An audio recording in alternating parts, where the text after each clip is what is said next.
الحمد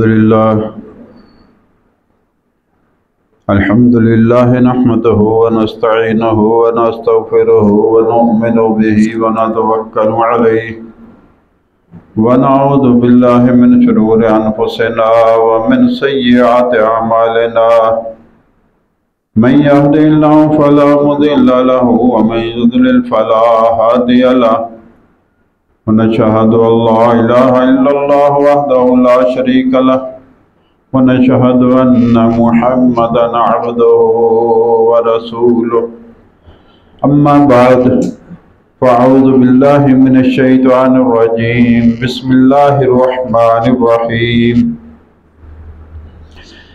آمن الرسول بما أنزل إليه من ربه والمؤمنون كل آمن بالله وملائكته وكتبه ورسله لا نفرق بين أحد من رسله وقالوا سمعنا وأطعنا غفرانك ربنا وإليك المصير لا يكلف الله نفسا إلا وسعها لها ما كسبت وعليها ما اكتسبت ربنا لا تؤاخذنا إن نسينا أو أخطأنا ربنا ولا تحمل علينا إصرا كما حملته على الذين من قبلنا ربنا ولا تحملنا ما لا طاقة لنا به واعف عنا واغفر لنا وارحمنا أنت مولانا فانصرنا على القوم الكافرين صدق الله العظيم إن الله وملائكته يصلون على النبي يا أيها الذين آمنوا صلوا عليه وسلموا تسليما اللهم صل على محمد وعلى آل محمد كما صليت على إبراهيم وعلى آل إبراهيم إنك حميد مجيد اللهم بارك على محمد وعلى آل محمد كما باركت على إبراهيم وعلى آل إبراهيم إنك حميد مجيد الحمدللہ الحمدللہ الحمدللہ اللہ پاک کا بے حد بے حساب بے شمار احسان ہے، اس نے ہمیں جمعۃ المبارک کی نماز کی حاضری نصیب فرمائی۔ اللہ تعالی ہماری حاضری قبول فرمائے اور اسی حاضری کو ہمارے لیے دونوں جہان میں خوشیوں کا، خوشحالیوں کا، خیر و برکت کا اور آسانیوں کا ذریعہ بنائے، آمین یا رب العالمین۔ رمضان المبارک کا تیسرا جمعہ اور جوش خروش جو ہے وہ اپنے اختتام کو پہنچتا ہوا اہل ایمان کا، شاید اگلے جمعے سے یہ آپ کو دیکھنا پڑے گا کہ وہی چار ٹوٹرو جو پہلے ہوتے تھے وہی۔ میں نے سورہ بقرہ کی 2 آیتیں، آخری 2 آیتیں آپ کے سامنے تلاوت کی ہیں۔ میں نے آپ کے سامنے قرآن کا وہ حصہ تلاوت کیا ہے جو زمین پر نازل نہیں ہوا۔ سارا قرآن زمین پر نازل ہوا ہے سوائے ان 2 آیات کے۔ یہ عرش پر شب معراج اللہ نے اپنے نبی کو تحفۃً دی تھی 2 آیتیں۔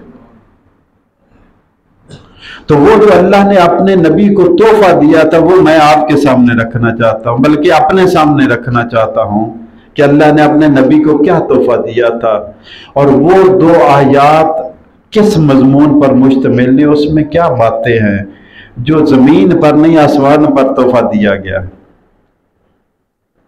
اسی سلسلے کی کڑی میں ہم اب تو رمضان میں تھوڑا سا ہم پروگرام ترک کر بیٹھے، رمضان کے بعد انشاءاللہ پھر شروع کریں گے۔ مغرب کی نماز کے بعد ہم قرآن کو سمجھ کر پڑھنے کے سلسلے میں حاضر ہوتے تھے اور انشاءاللہ رمضان کے بعد پھر حاضر ہوں گے۔ تو یہی وہ کڑی ہے کہ قرآن کو سمجھ کر پڑھا جائے، سیکھا جائے کہ اللہ کیا کہہ رہا ہے، اس کی اہمیت کیا ہے، یہ کیا واقعہ ہے، کس بیان میں کیا شان ہے اس کی نزول شان۔ تو آخری 2 آیتیں حدیث پاک میں آتا ہے کہ اللہ کے رسول صلی اللہ علیہ وسلم کو شب معراج میں 3 تحفے دیے گئے۔ کتنے تحفے ملے؟ 3۔ پہلا تحفہ کوئی بتائے گا کون سا ہے؟ ہاں، نماز، پہلا تحفہ، سب سے بڑا تحفہ اور کمال کا تحفہ، جو بندے کو رب کے بالکل پاس لے جاتا ہے، قریب کر دیتا ہے، بادشاہ کے قدموں میں گرا دیتا ہے، وہ پہلا تحفہ نماز۔ وہ نماز فرمایا بین العبد والکفر ترک الصلاۃ، بندے اور کافر، مومن اور کافر کے درمیان فرق ہی نماز کرتی ہے۔ نماز ہے تو مومن ہے ورنہ کافر ہے۔ اور اسی پر وہ مشتمل ہے حدیث، من ترک الصلاۃ متعمدا، جس نے نماز جان بوجھ کر نہیں پڑھی، چھوڑ دی، جان بوجھ کر چھوڑ رکھی ہے۔ کوئی مانتا ہے کسی کو کہ نماز کیوں نہیں پڑھتا؟ جی وقت نہیں ملتا۔ اگر اس کا پیٹ خراب ہو جائے 15 بار واش روم جائے گا، وقت مل جائے گا۔ ہاں، اگر اس کو سزا دے دی جائے تو سزا میں 100 بار دن میں وہ واش روم کے چکر لگا لے گا، لیکن اللہ کی رضا کے لیے 5 بار مسجد کا چکر نہیں لگاتا۔ یہ بھاری ہے، یہ مشکل ہے، وقت نہیں ملتا۔ فرمایا من ترک الصلاۃ متعمدا، جس نے نماز جان بوجھ کر چھوڑ دی، فقد کفر، وہ کافر ہو گیا۔ ترجمے 2 کیے علماء نے، میں دونوں سامنے رکھ رہا ہوں۔ سیدھا معنی تو یہی ہے، امام شافعی، امام مالک، امام احمد بن حنبل نے یہی کہا ہے کہ تارک نماز جو جان بوجھ کر نماز نہیں پڑھتا واجب القتل ہے، کیونکہ ایمان، اسلام اور کفر کے درمیان فرق ہی نماز ہے۔ اسی سے پتہ چلتا ہے یہ اللہ کا ماننے والا۔ غلام کا شعار کیا ہوتا ہے؟ غلام کی یہی تو پہچان ہوتی ہے کہ وہ اشارے کا منتظر رہتا ہے، حکم کا منتظر رہتا ہے۔ امام ابو حنیفہ رحمۃ اللہ علیہ نے البتہ فرق کیا، انہوں نے تھوڑی سی رعایت کی، فل نہیں رعایت، تھوڑی سی۔ وہ کیا؟ انہوں نے کہا جو تارک نماز ہے، نماز جان بوجھ کر نہیں پڑھتا، اس کو قید میں ڈال دیا جائے، یا تو توبہ کر کے نکلے کہ آئندہ پڑھوں گا ورنہ ادھر ہی مر جائے پڑا پڑا۔ یہ رعایت ہے امام ابو حنیفہ کی۔ تو فرمایا من ترک الصلاۃ متعمدا فقد کفر، جس نے جان بوجھ کر نماز چھوڑ دی اس نے کفر کیا۔ تو علماء نے دوسرا ترجمہ کیا، جس نے جان بوجھ کر نماز چھوڑ دی اس نے گویا کہ کفر کیا۔ پہلا تھا سیدھا، اس نے کفر کیا، وہ کافر ہو گیا۔ اب ترجمہ آیا کہ وہ چونکہ ایمانیات کا قائل ہے، کلمہ پڑھتا ہے، اللہ کی توحید کا، رسول کی رسالت کا، آخرت پر ایمان رکھتا ہے، جنت دوزخ کا قائل ہے، فرشتوں پر، کتابوں پر ایمان ہے، رسولوں پر ایمان ہے، نماز نہیں پڑھ رہا۔ تو فرمایا اس سارے ایمان کے باوجود جس نے نماز چھوڑ دی، نہیں پڑھی، گویا کہ اس کا یہ فعل کافروں جیسا ہے۔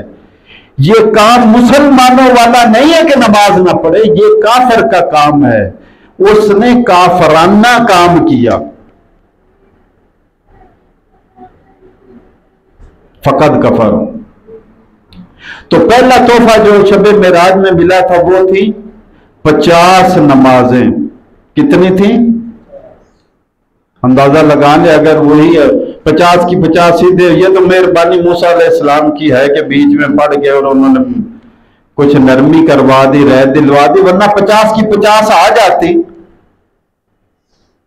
تو کیا حال ہوتا اہل ایمان کا۔ اچھا، یہ تو پہلا تحفہ تھا شب معراج کا۔ شب معراج کا دوسرا تحفہ، یہ جو 2 آیتیں میں نے آپ کے سامنے تلاوت کی، سورہ بقرہ کی آخری 2 آیتیں، یہ عرش پر اللہ نے اپنے نبی کو عطا فرمائی۔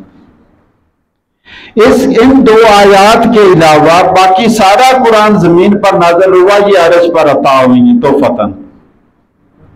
وہ 2 آیتیں جو تحفتاً اللہ نے اپنے نبی کو تحفہ دیا تھا، وہ میں آج آپ کے سامنے رکھنا چاہتا ہوں، اس لیے کہ اللہ کے رسول صلی اللہ علیہ وسلم نے فرمایا جس نے سونے سے پہلے یہ 2 آیتیں پڑھ لی فقد کفا، اس کے لیے یہ 2 آیتیں کافی ہیں۔ اب یہ 2 آیتیں کافی ہیں، اس کی آگے علماء نے پھر شرح لکھی کہ اس کا مطلب کیا ہے، اس کا معنی کیا ہے۔ ایک بندہ عابد ہے، وہ ساری رات قیام کرتا ہے، عبادت کرتا ہے، جاگتا رہتا ہے، جاگ کر گزارتا ہے۔ فرمایا جس نے عشاء کی نماز پڑھی اور اس کے بعد سونے سے پہلے یہ 2 آیتیں پڑھنی، اس کو ساری رات قیام کا ثواب ہے۔ گویا وہ ساری رات سویا نہیں، قائم ہے، عبادت پر کھڑا ہوا ہے اس کو۔ یہ اب ہم اس کا ترجمہ پڑھیں گے تو پتہ چلے گا اس میں اصل میں راز کیا ہے۔ ایک معنی تو ہے فقط کفا، اس کے لیے کفایت ہے، ساری رات قیام کے لیے کافی ہے۔ اور دوسرا علماء نے معنی لکھا کہ جس نے سونے سے پہلے یہ 2 آیتیں پڑھ لی، اس کے لیے یہ شیطان سے حفاظت کے لیے کافی ہے۔ ساری رات عبادت کا ثواب ملتا رہے، یہ بھی کچھ کم نہیں ہے۔ بندہ سویا ہوا اور فرشتے لکھی جا رہے ہیں، اور اگر ساری رات شیطان سے حفاظت ہو جائے تو یہ بھی کم نہیں ہے۔ بندہ آرام سے سویا ہوا ہے، شیطان کو فرشتے بھگا رہے ہیں کہ دفع ہو جا۔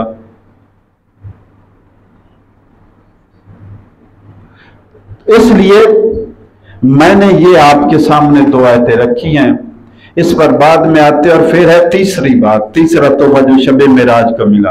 مشکات شریف میں ایک روایت پڑھ رہا تھا جس میں یہ 3 تحفے لکھے ہوئے تھے، میں نے کہا تیسرا بھی آپ کے سامنے رکھ دوں۔ فرمایا تیسرا یہ، اللہ نے وعدہ کیا اپنے نبی سے کہ میں تیرے ہر اس امتی کو بخش دوں گا جس کی موت شرک پر نہیں ہوگی، لا یشرک باللہ، جو شرک پر نہیں مرے گا۔ آگے پیچھے ہو جائے بڑی بات نہیں ہے، غلطی ہو جائے، بندے کو پتہ نہیں تھا، وہ کام کرتا رہا، اب پتہ چلا وہ تو شرک تھا، تو دروازہ اللہ نے رکھا ہوا۔ کون سا دروازہ؟ توبہ کا دروازہ، موٹر وے ہے توبہ کا، دوڑو گاڑیاں، بھاگو توبہ کی طرف، اللہ کی طرف دوڑو۔ اور ایک میں عموماً آپ کو بتاتا رہتا ہوں، ایک حدیث پاک ہے جس میں آسان نسخہ ہے اللہ کو خوش کرنے کا۔ کون چاہتا ہے کہ اللہ کو خوش کرے؟ ہم چاہتے ہیں نا، سب چاہتے ہیں اللہ کو خوش کرے۔ فرمایا اللہ کو سب سے زیادہ خوشی بندے کی توبہ سے ہوتی ہے۔ کتنا خرچہ آتا ہے؟ کتنا خرچہ؟ کوئی بوریاں دینے کی ضرورت نہیں ہے، کوئی تسبیحاں گھمانے کی ضرورت نہیں ہے، کوئی ایک ٹانگ پر کھڑے ہو کر قیام کی ضرورت نہیں ہے۔ صرف توبہ کیا ہے؟ اپنے اندر شرمندگی محسوس کرنے کہ میں جو کرتا رہوں غلط کیا، یا اللہ مجھے زیب نہیں، میں شرمندہ ہوں، میں نادم ہوں، بنتا ہی نہیں تھا، میں نفس کے ہاتھوں بہ گیا، گمراہ ہو گیا، میں شیطان کے ہاتھوں بہ گیا، یا اللہ میں کمزور تھا، میری کمزوریاں مجھے بلیک میل کر کے میرے سے کروا گئی، یا اللہ تو جانتا جو میں کہہ رہا ہوں کہ میرے اپنے میں تو طاقت ہی کوئی نہیں، نہ میں کوئی نیکی کرنے کی طاقت ہے میرے میں، نہ گناہ سے بچنے کی صلاحیت۔ دونوں صلاحیتیں تو عطا کرے تب ہوتی ہیں۔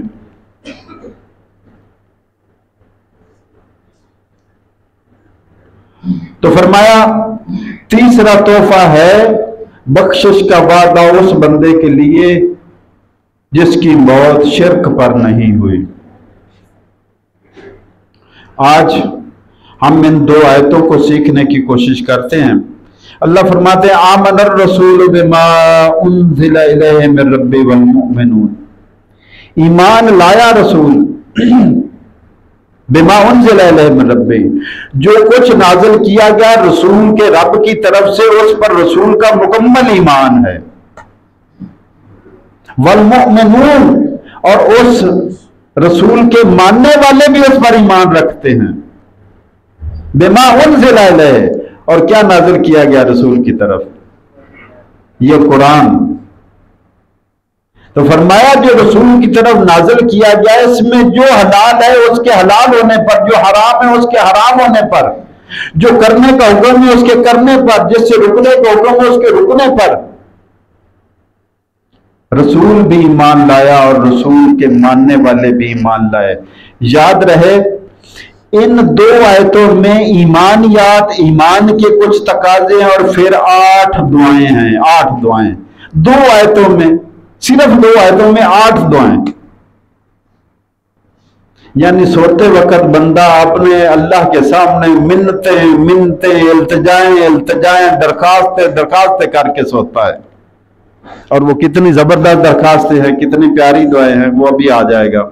فرمایا ایمان لایا رسول اور رسول کے ماننے والے مومن اس پر جو ان کے رب نے ان کی طرف نازل کیا ہے، کل آمن باللہ، یہ سارے یعنی رسول اور مومن، کل آمن باللہ، یہ سارے ایمان لائے اللہ پر، وملائکتہ، اور اس کے فرشتوں پر، وکتبہ، اور اس کی کتابوں پر، ورسلہ، اور اس کے رسولوں پر۔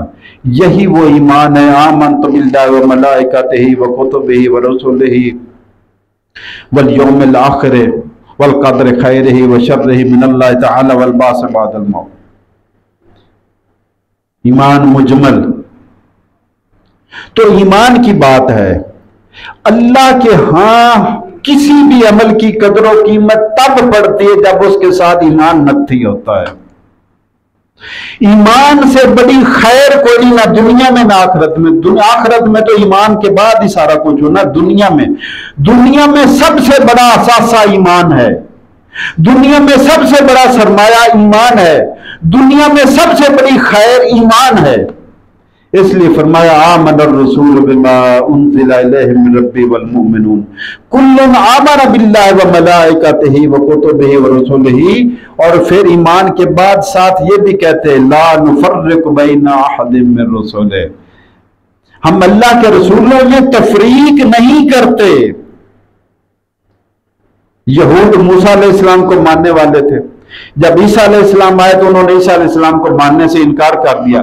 پہلے مسلمان تھے، مومن تھے، اب کافر ہو گئے رسول کا، نبی کا انکار کر کے۔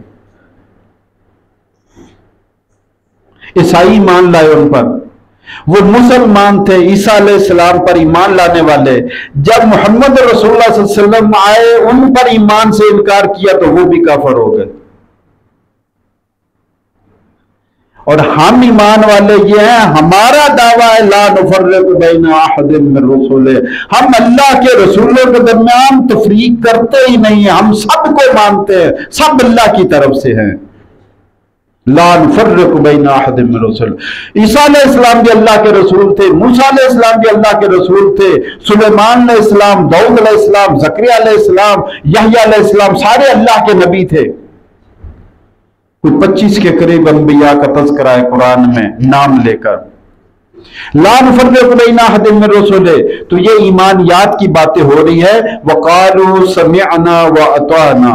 ایمان والوں کا یہ ہے ترہ امتیاز، ایمان والوں کی نشانی یہ ہے، ایمان والوں کی شناخت یہ ہے کہ وہ کیا کہتے ہیں، وقالوا سمعنا، اور وہ کہتے ہیں اے اللہ ہم نے سن لیا تیرا حکم، واطعنا، اور سر تسلیم خم ہے، ہم ماننے کو تیار ہیں۔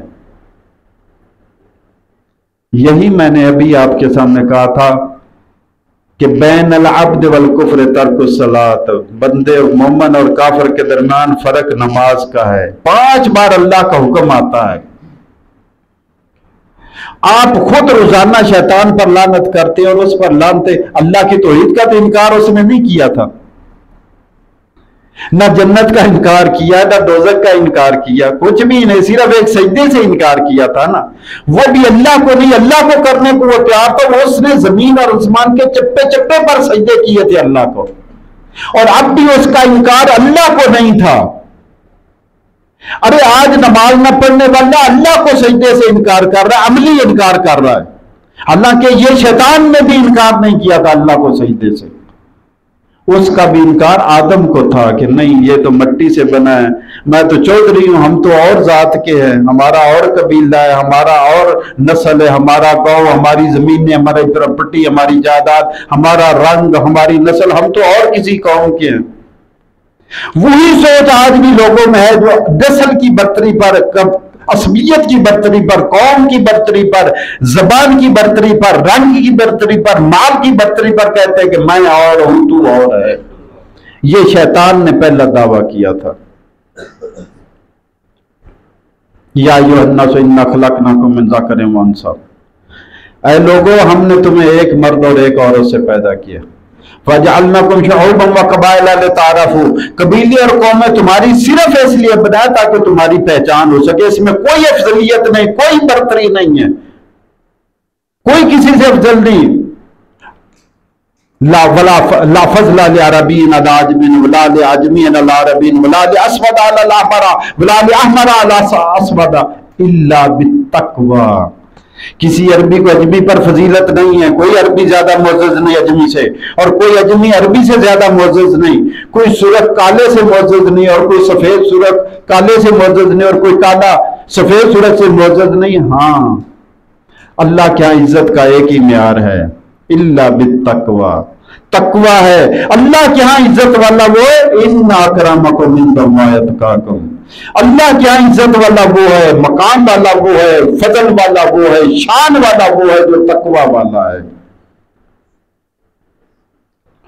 تو فرمایا قالوا سمعنا واطعنا، ایمان والوں کا یہ ترہ امتیاز ہے، ایمان والوں کی یہ پہچان ہے کہ اللہ کا حکم پہنچے تو وہ کیا کہتے ہیں، یا اللہ سنا ہم حاضر ہیں، ایسے ہی کریں گے۔ یا اللہ تو نے ملاوٹ سے روکا، نہیں کریں گے ملاوٹ۔ اے اللہ تو نے ناپ تول سے روکا، نہیں ناپ تول کریں گے، کمی نہیں کریں گے۔ اے اللہ تو نے قطع رحمی سے روکا ہے، ہم رشتوں کو توڑیں گے نہیں۔ اے اللہ تو نے ظلم سے روکا ہے، ہم ظلم نہیں کریں گے۔ تو نے حرام سے روکا ہے، ہم حرام نہیں کھائیں گے۔ یوں ہی اللہ کا حکم پہنچے تو بندہ سرنڈر کر دے۔ وقالوا سمعنا واطعنا، انہوں نے کہا ہم نے سنا اور مان لیا۔ غفرانک ربنا، یہ پہلی دعا آگئی، ان دو آیتوں میں 8 دعائیں ہیں۔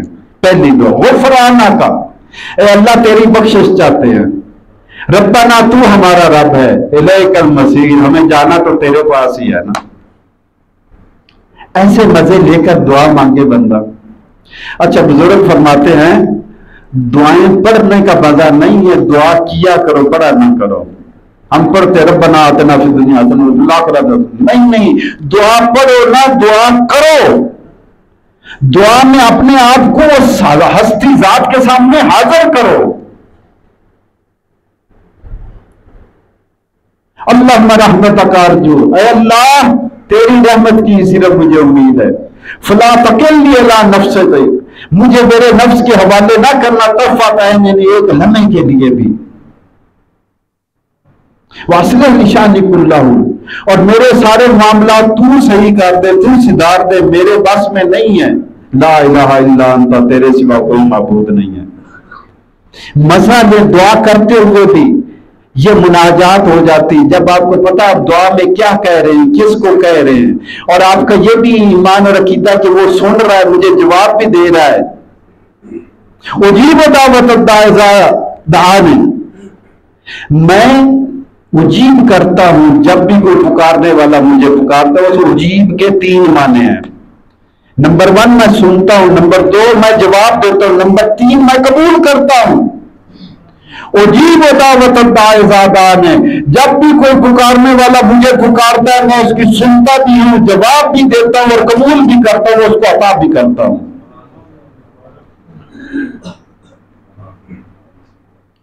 تو فرمایا غفرانک ربنا، پہلی دعا اے رب، اے ہمارے رب، تو سے بخشش مانگتے ہیں۔ غفرانک، تیری بخشش مانگتے ہیں، تو سے بخشش مانگتے ہیں۔ ربنا، تو ہمارا رب ہے، الیک المصیر، ہمیں تیری طرف ہی آنا ہے۔ ایک حدیث پاک میں آتا ہے، یہ تو دو آیتیں ہوں گی یا نہیں ہوں گی، ایک حدیث پاک میں آتا ہے کہ جب بندہ گناہ کرتا ہے، ہم سارے گناہ گار ہیں نا، جب بندہ گناہ کرتا ہے تو گناہ کر کے وہ کہتا ہے اللہ میرے سے گناہ ہو گیا، مجھے معاف کر دے۔ اللہ کیا فرماتے ہیں؟ اللہ فرشتوں کو کہتا ہے سنو، میرے بندے کو پتا ہے کہ اس نے غلطی کی ہے اور اس کا رب اس پر سزا بھی دے سکتا ہے، معاف بھی کر سکتا ہے، اس لیے یہ معافی مانگ رہا ہے۔ فرشتے میں نے معاف کر دیا۔ وہ کچھ عرصہ بچا رہتا ہے، پھر وقت گزرتا ہے، پھر اس سے کوئی نہ کوئی غلطی ہو جاتی ہے، جتنا بھی بچے بشر ہے، وہ فرشتہ نہیں ہے، بشر ہے، بشر سے ہوگی۔ کل بنی آدم خطاؤن، آدم کی ساری اولاد خطا کار ہے، وخیر الخطائین التوابون، اور ان خطا کاروں میں سے اچھے وہ جو توبہ کر ان خطا کاروں میں سے اچھے وہ ہیں جو توبہ کر لیتے ہیں۔ اب کچھ عرصے کے بعد پھر گناہ ہو گیا، یا اللہ میرے سے پھر ایک غلطی ہوگی، یا اللہ مجھے معاف کر دے، یا اللہ تو بخشنے والا، تو حساب بھی لیتا ہے، معاف بھی کرتا ہے، تیرے سوا کون ہے معاف کرنے والا؟ اللہ فرماتے فرشتوں دیکھو میرے بندے نے گناہ، اسے پتا ہے میرا رب حساب بھی لیتا ہے، سزا بھی دیتا ہے، معاف بھی کرتا ہے، میرے علاوہ کوئی معاف کرنے والا نہیں، اس لیے معافی مانگ رہا ہے، ورنہ کسی اور سے مانگ لیتا۔ میں نے بخش دے، میں نے معاف کر دیا بندے کو۔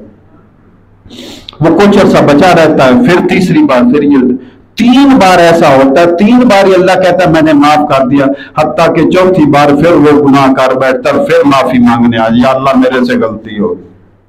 اللہ فرماتے فرشتوں ادھر آؤ، سنو، میرے بندے کو پتا ہے اس کا رب ہے جو معاف بھی کرتا ہے، جو سزا بھی دیتا ہے، اس لیے معافی مانگ رہا ہے۔ اے فرشتوں گواہ رہو، میں نے اپنے بندے کو بخش دیا، اب جو دل سے کرتا رہے میں نے اس کو بخش دیا۔ وجہ یہ کہ اس بندے کی توبہ کی عادت پکی بن گئی ہے، اس کو جب بھی غلطی اس سے ہوگی وہ معافی مانگے گا، اور اللہ کا وعدہ ہے جب بھی کوئی معافی مانگے گا اس نے معاف کرنا ہے۔ جب اس کی عادت چوتھی بار تک پکی ہو گئی ہے تو اللہ نے اعلان کر دیا اب جو دل سے کرتا ہے، کیونکہ اس نے غلطیاں اس سے ہو جایا کریں گی، اس نے معافی مانگتے رہنا ہے، میرا وعدہ ہے میں نے معاف کرتے رہنا ہے، میں اس کو معاف کر دوں گا۔ تو فرمایا غفرانک ربنا والیک المصیر، اے اللہ تو اسے بخشش چاہتے ہیں، تیری طرف ہی تو ہمارا رب ہے، تیری طرف پلٹ کر جانا ہے۔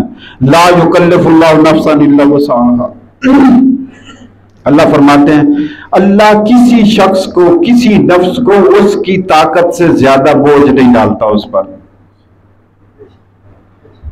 کتنے لوگ بیمار ہو جاتے ہیں، ساری ہمت تو زیادہ سادے ہوتے اللہ نے بوجھ پا دیتا، کفریہ کلمات کسی پر، یہ اللہ کا اعلان ہے اور اس سے زیادہ سچا اعلان کس کا ہوگا؟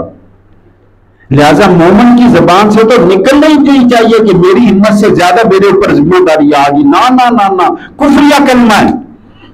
اللہ نے اعلان کر دی لا یکلف اللہ نفسا الا وسعها، چاہے اس کو فقر و فاقہ میں، غربت میں مبتلا کر دیا، چاہے بیماری میں مبتلا کر دیا، چاہے کسی آزمائش میں، بلا میں مبتلا کر دیا، چاہے شادی نہیں ہو رہی، چاہے بچے نہیں ہو رہے، چاہے بیٹے کو جنجال میں ڈال دیا، چاہے بیٹے نافرمان نکل آئے، نشئی نکل،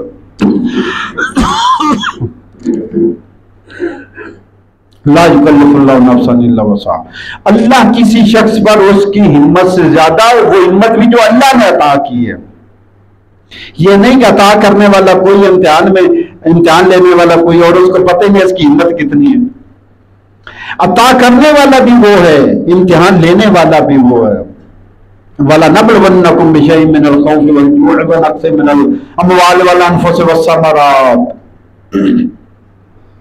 تو فرمایا لا یکلف اللہ نفسا الا وسعها لہا ما کسبت وعلیہا ما اکتسبت، ہر نفس کو ملے گا جو اس نے نیکیاں کمائی ہیں، لہا ما کسبت، جو بھی اس نے نیکی کمائی ہے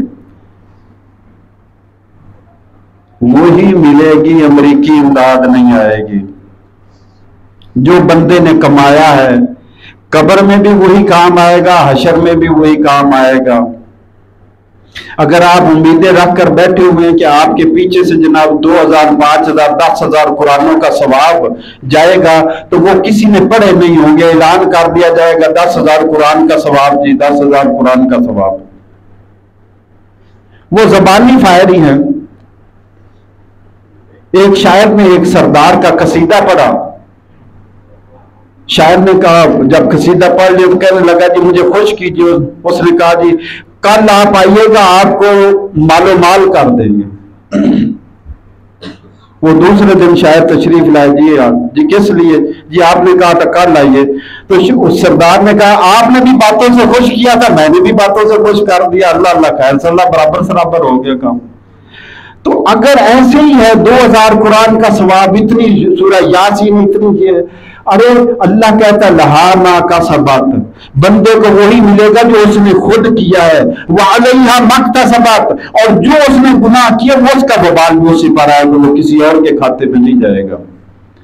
لہذا نیکیاں کرنی ہے، یہ سمجھ کر کرو کہ یہ ہمارا سرمایہ ہے، یہ ہمارے کام آئے گا، قیامت کے دن ہمیں نجات، ہماری نجات کا باعث بنے گا اور ہمیں عزت ملے گی، اللہ راضی ہوگا۔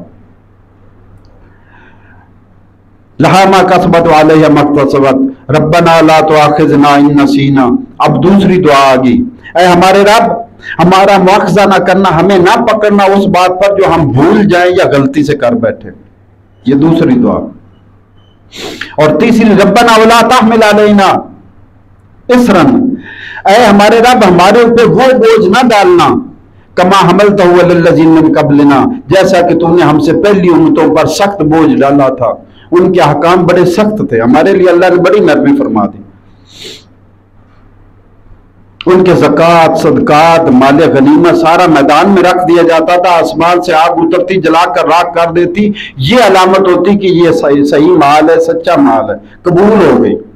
ہمارے ہاں خود ہی ایک دوسرے کو زکوٰۃ، صدقات، مال غنیمت ہمارے لیے اللہ نے حلال فرما دی۔ یہ وہ بڑی لمبی حدیث ہے جو حدیث قدسی جو موسیٰ علیہ السلام نے اللہ تعالیٰ سے باتیں کی۔ اور چوتھی دعا ربنا ولا تحملنا ما لا طاقت لنا بہ، اے ہمارے رب ہم سے وہ بوجھ نہ اٹھوائیو جس کی ہمارے میں طاقت ہی نہیں ہے۔ یہ چار دعائیں ایمان اور عقیدے کے بیان کے بعد یہ چار دعائیں، اب آگے چار۔ واعف عنا، پانچویں دعا، یا اللہ ہم سے درگزر کرتا رہے۔ واغفر لنا، ہمارے گناہوں کو بخش دے۔ وارحمنا، ہم پہ رحم فرما۔ فانصرنا علی القوم الکافرین، ہمیں کافروں کے مقابلے میں ہماری مدد کر کے فتح نصیب فرما۔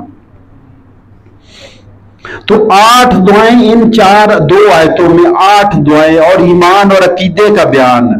اسی فضیلت کی بنیاد پر اس کو اللہ کے رسول صلی اللہ علیہ وسلم نے فرمایا کہ جس نے سونے سے پہلے یہ 2 آیتیں تلاوت کر لی، ساری رات اس کے لیے یہ کفایت کریں گے۔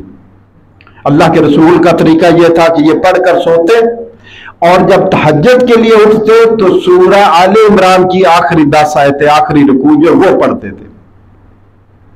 اس میں بھی 5 دعائیں، ربنا ما خلقت هذا باطلا سبحانك فقنا عذاب النار، ربنا انك من تدخل النار فقد اخزيته وما للظالمين من انصار، ربنا اننا سمعنا مناديا ينادي للايمان ان امنوا بربكم فآمنا، ربنا فاغفر لنا ذنوبنا وكفر عنا سيئاتنا وتوفنا مع الابرار، ربنا وآتنا ما وعدتنا على رسلك ولا تخزنا يوم القيامة انك لا تخلف الميعاد۔